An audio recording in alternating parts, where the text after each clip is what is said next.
Hello, Pua, and welcome to ICANN 16 Abu Dhabi. Hi, Julia. Could you tell us a bit more about yourself and your current position? I'm the Cook Islands representative on the GAC and also the co-chair for the Underserved Regions Working Group. Okay. What is the GAC Underserved Regions Working Group, and what made you want to become one of the working group co-chairs? The Underserved Regions Working Group was formed in April 2015, and the terms of reference was endorsed based on the grounds of no objection at a GAC meeting in Buenos Aires in 2015, June 23rd, I believe. And the co-chairs at the time were Alice Munya from the African Union Commission and also Tracy Hackshaw from Trinidad and Tobago.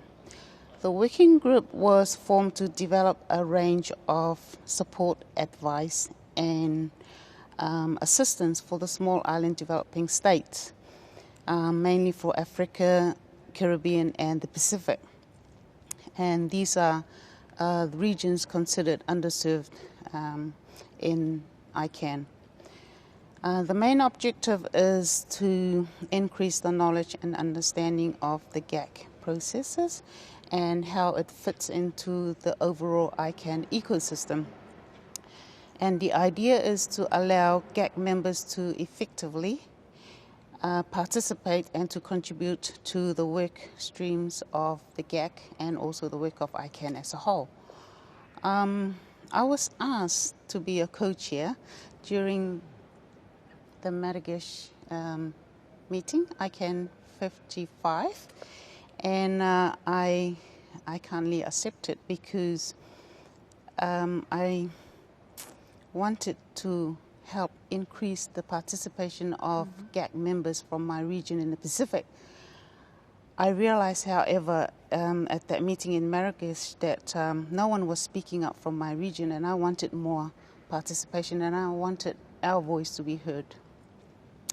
And from then to now, we have Alice, during the last ICANN meeting, ICANN 59, announced that she was stepping down from the GAC. And at the same time, Trinidad and Tobago announced the new GAC membership. So I'm now the co-chair along with Shirley Ann from Trinidad and Tobago, and I'm happy to have her on board. Very good. What has this working group achieved to date? Well, the TOR was endorsed in 2015, as I mentioned earlier, and we have a work plan that was also completed, but it's a living document so that we can take out anything that we've completed and add anything that we will be tasked to do by the GAC members.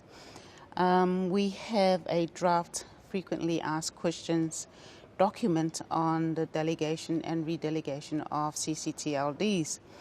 The CCNSO and PTI assisted us in developing this draft document.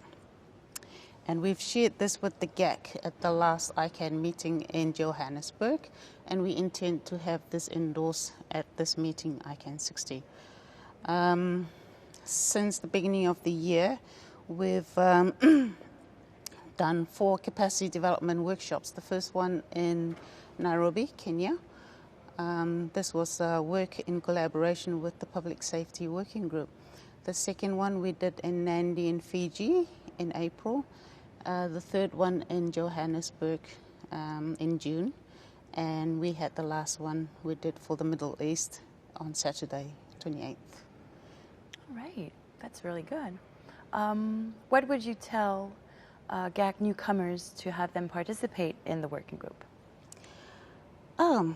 I actually like what Abdurrahman Al-Suki said on Saturday. He's the GAC representative for United Arab Emirates, and he said, based on his experience, he advised newcomers to focus on issues that are important to them. And for me, I fully support that because you've got to be interested in something to actively participate. So That's what I would say. Focus on something that's important to you before you actually look at the overall processes that's working within the GAC and ICANN. Right. And I have one last question. What do you think GAC newcomers would bring to the work of the working group? Well, I think newcomers will bring new ideas based on their experiences, and I look forward to working with them. Well, thank you very much for this interview, Pua. Thank you, Julia. It's a pleasure.